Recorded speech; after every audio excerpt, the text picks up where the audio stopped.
যুগাবতার শঙ্করাচার্যের কথা। লৌকিক অলৌকিকে ঘেরা আচার্য শঙ্করের জীবন খুব আকর্ষণীয়, যেন রূপকথার গল্প। কেরালা প্রদেশের কালারি গ্রামে তিনি জন্মেছিলেন। অনেকদিন সন্তান হয় না বলে মা বিশিষ্টা দেবী আর বাবা শিবগুরু প্রার্থনা করতে থাকেন ভগবান শিবের কাছে। ঠিক যেন স্বামীজির জন্মের আগে তার মা ভুবনেশ্বরী দেবী যেমন শিবের দর্শন পেয়েছিলেন, তেমনি বিশিষ্টা দেবী স্বপ্নে শিবকে দেখলেন। তিনি একটি সর্বজ্ঞ এবং দীর্ঘায়ু পুত্র কামনা করেছিলেন। শিব ঠাকুর বললেন, হয় সর্বজ্ঞ নয় দীর্ঘায়ু, যে কোনো একটা চাও। শঙ্কর জননী কখনো মূর্খ পুত্র চাইবেন না, বরং পুত্র বিয়োগ ব্যথা সহ্য করবেন। তিনি সর্বজ্ঞ পুত্রই চাইলেন। মহাদেব আশীর্বাদ করে বললেন যে তিনিই স্বয়ং তার ঘরে জন্ম নেবেন। এখানেও যেন স্বামীজির সাথে আমরা সাদৃশ্য পাই।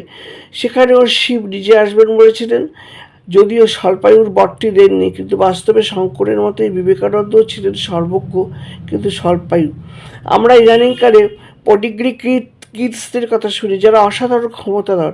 এদের বিস্ময় বালক বা বালিকা বলা হয়। এই বিস্ময় উৎপাদনে শঙ্কর বোধহয় সেরা ছিলেন। মাত্র 3 বছর বয়সে তিনি মাতৃভাষা খুব ভালোভাবে শেখেন। ইতিমধ্যে পিতৃবিয়োগ হয়।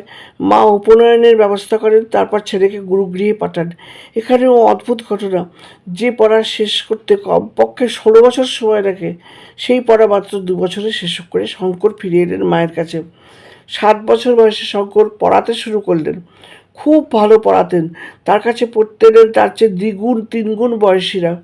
খবর পেয়ে রাজা স্বয়ং এলেন এই বিস্ময় বালককে দেখতে। যখন শঙ্কর গুরুগৃহে থাকতেন, তখন একটা অদ্ভুত ঘটনা ঘটে।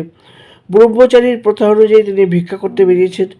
যে বাড়িতে গেলেন সে বাড়ি বড় দরিদ্র, এক ব্রাহ্মণ পরিবার। ভবতী ভিক্ষাং দেহি, কচিকণ্ঠের আওয়াজ শুনে বেরিয়ে এলেন ব্রাহ্মণী। 5-6 বছরের এক ফুটফুটে বালককে দেখে তার চোখ ফেটে জল এলো। ঘরে এক মুঠো চাল নেই। তিনি বালকের হাতে তুলে দিলেন একটা আমলকি, যিনি একসময় অদ্বৈত বেদান্তের প্রচারে সারা বিশ্ব ঘুরবেন।